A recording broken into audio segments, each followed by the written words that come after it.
अस्सलामुअलैकुम वरहमतुल्लाहि वबरकातुहू। अल्लाह तबारक व तआला दे सोहने ते बबरकत नाम तो शुरू करना जिहड़ा तमाम जहाना दा मालक है। ते बेलियो ते लगदियो की हाल है तुहाडा, तकड़े हो?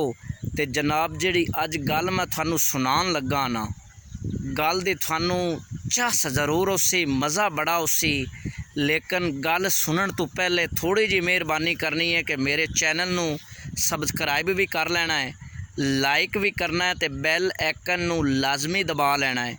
तो जनाब गल शुरू करने हैं। गल इंज है भी एक जट हुंदा है ते उनदे कोल एक हुंदी है मझ, ते जिहड़ी उनदी मझ हुंदी है ना उनदे सिंग बड़े वड्डे हुंदे ने, जेड़े उनदे सिंग हुंदे ने वो बड़े वड्डे हुंदे ने। ते जिहड़ी जगह ते वो मझ बद्धी हुंदी है उत्थों एक सरदार दा रोज़ाना गुज़र हुंदा है। सरदार लंघदा है उत्थों, ते जदों लंघदा है ना ते उस मझ दे ओ सिंग वेंदा है, ते वेख के उनदी सोच हुंदी है भी अगर इस मझ दे सिंगां दे विच मेरियां लत्तां फस जावन तां की बनसी। उस सरदार नू बड़ी टेंशन हुंदी है, बड़ा परेशान हुंदा है, ते उनदा रोज़ाना ही काम ये हुंदा है कि उस मझ दे कोलों लंघदा है।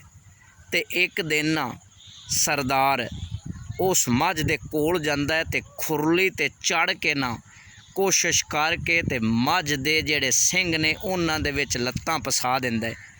ते जदों वो सरदार लत्तां फसा दिंदा है ना ते फिर हुंदा की है, जेड़ा जानवर हुंदे ने, जेड़ी वो मझ हुंदी है उन्नू किसे समझाया जाता हुंदा कोई नहीं।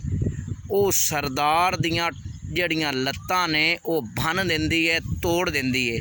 ते जदों सरदार दियां लत्तां भज जांदियां ने ना ते लोग आ जांदे ने ते सरदार नू चुक के हस्पताल ले जांदे ने।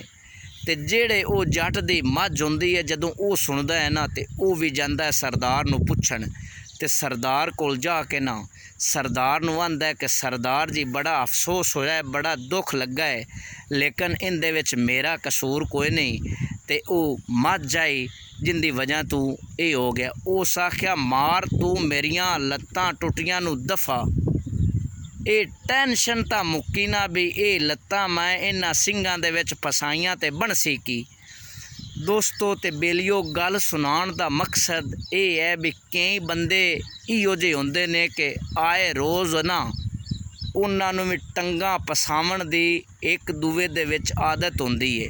ते फिर हुंदा की है, वो जेड़े शरारती लोग हुंदे ने, कई जेड़े शरीफ हुंदे ने उन्हां दे अंदर वो टंगां पसावण दी टंग अड़ावण दी कोशिश करदे ने ना ते वो तां हो जांदे ने चुप। ते कई फिर अगों डाढे भी हुंदे ने, ते जदों बंदा किसे दे डाढे ते पै जांदा है ना ते फिर वो की हुंदा है कि वो मझ दे सिंगां वाली गल बन जांदी है।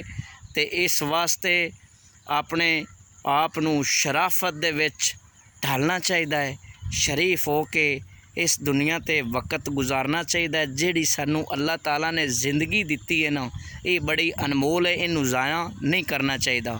ते अल्लाह मेरे दोस्तां ते बेलियां नू खुश रखे। अल्लाह निगहबान।